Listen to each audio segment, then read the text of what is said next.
તો જય હિન્દ મિત્રો બધા.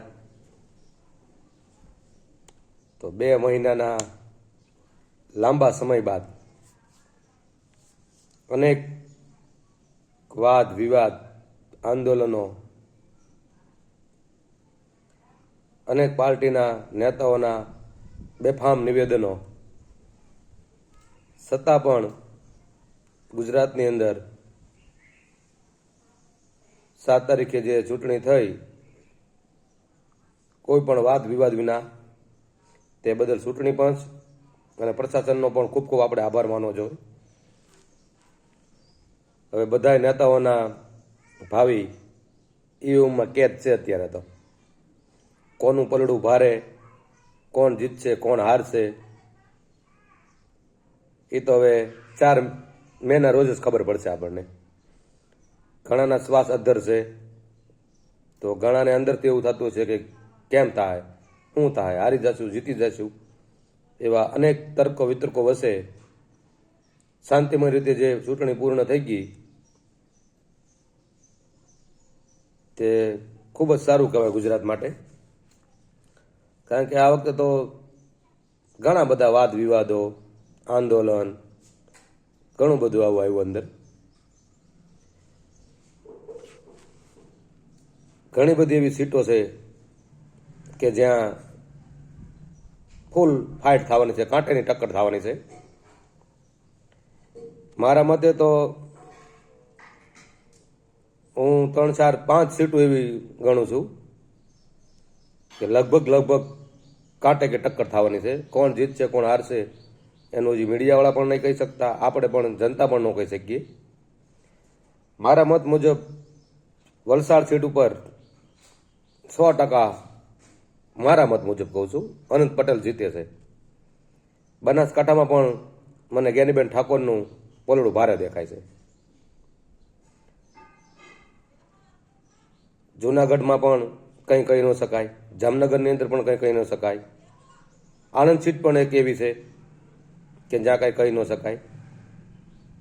આપણે તો 25 સીટોના પરિણામની રાહ જોવી પડશે, કારણ કે એક સીટ તો આપણે પહેલેથી જ ભાજપે બિનહરીફ કરી દીધી હતી, સુરત સીટ, જેમાં જનતાને પોતાનો વોટ દેવાનો પણ મોકો ન મળ્યો. તે પણ એક આપણા મતે દુઃખદ ઘટના ગણી શકાય સુરતની જનતા માટે. હવે 4 તારીખે જોવાનું રહ્યું કે જેવું આપણે કહેવત છે ને કે જેવું વાવો એવું લણો. એટલે અત્યારે તો બધાની નજર, આખા ગુજરાતની નજર એક જ સીટ ઉપર રહેશે કે જેના કારણે આ આખું આંદોલન છેડાણું. એવી રાજકોટની પરસોત્તમ રૂપાલા અને પરેશ ધાનાણી વચ્ચે જે ટક્કર થઈ રહી છે, એનો આપણે ઇંતજાર રહેશે 4 તારીખે કે એ હાઈ પ્રોફાઇલ સીટ ઉપર શું થવાનું છે. બાકી સુરેન્દ્રનગરની સીટ પણ એવી કાંટે કે ટક્કર જેવી છે.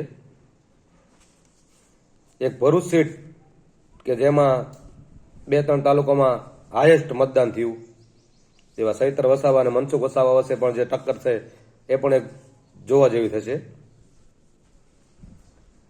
જે થયું એ બધું હવે તો ઈવીએમમાં બધાના ભાવિ પેક થઈ ગયા છે, એમાં કાંઈ આપણું કાંઈ તમારું હાલવાનું નથી. જોઈએ હવે ઈવીએમ કોને લોકસભામાં દિલ્હી મોકલે છે અને કોને ઘરે બેસાડી દે છે. પણ આ વખતની ચૂંટણી કાંઈક નવા જૂનીના એંધાણ સાથે આવી હતી એ પાક્કું છે, એમાં કોઈ શંકાને સ્થાન નથી. ઘણા વાદ વિવાદો થયા, ઘણા બધું આંદોલને અસર કર્યાની અંદર, ઘણા નેતાઓએ બફાટ કર્યા, ઘણા એવા નિવેદનો આવ્યા કે જેના કારણે આપણે લોકશાહીને કલંક લાગે એવા પણ નિવેદનો થઈ રહ્યા હતા. પણ એ બધું હવે ભૂલી અને 4 તારીખની રાહે થઈ આપણે તો કે હવે આગળ શું થવાનું છે. ઘણી બધી સીટો એવી આ વખતને આપણને જોવા મળશે કે મીડિયાવાળા પણ નથી કહી શકતા કે આ સીટ ઉપર શું થવાનું છે. આપણા પાટીલ સાહેબ પણ 5 લાખની લીડ હવે ભૂલી ગયા. એ એવું નિવેદન નથી આપતા કે 5 લાખની લીડ, કારણ કે 25 ગુણ્યા 5 લાખ કરીને તો 1 કરોડ ને 25 લાખ થાય લીડ ભાજપની. તો હવે એ તો કેમ મેળ કરવો આ વખતે આપણે એ આંકડો, કારણ કે મતદાન 50% જેવું થયું, 50, 52%, 60%, 58% થાય. બરોબર, ક્યાંય પણ એક પણ લોકસભાની સીટ ઉપર 70% ઉપર મતદાન થયું નથી. તો આ 25 લાખ વાળી લીડનું હવે પાટીલ સાહેબ ભૂલી જ ગયા. હવે તો જીત 26 બેઠક ઉપર કેમ થાય એના ઉપર જ પાટીલ સાહેબ પણ નિવેદનો આપે છે. કારણ કે ઘણી બધી સીટો હાઈ પ્રોફાઇલ છે. અત્યારે 8 સીટો કમ્પ્લીટલી હાઈ પ્રોફાઇલ છે કે જેના ઉપર કાંટે કે ટક્કર પૂરેપૂરી જોવા મળશે. 5 લાખની લીડ તો ઘરે ગઈ, પણ જોઈએ હવે આપણું બધા નેતાઓનું ભાવિ ઈવીએમમાં નક્કી થઈ ગયેલું છે. હવે 4 તારીખે આપણે ઈવીએમ ખોલીએ પછી જોશું કે કોણ નેતા કોને ભારે પડ્યો. જે આંદોલન છે એ કોને પણ ફળ્યું, કોને ન ફળ્યું, કોને નુકસાન થયું, એ તો હવે આવતી 4 તારીખે જ ખબર પડશે. તો જય હિન્દ બધા મિત્રોને, બધા સાવધાન રહેજો, સતર્ક રહેજો. જય હિન્દ.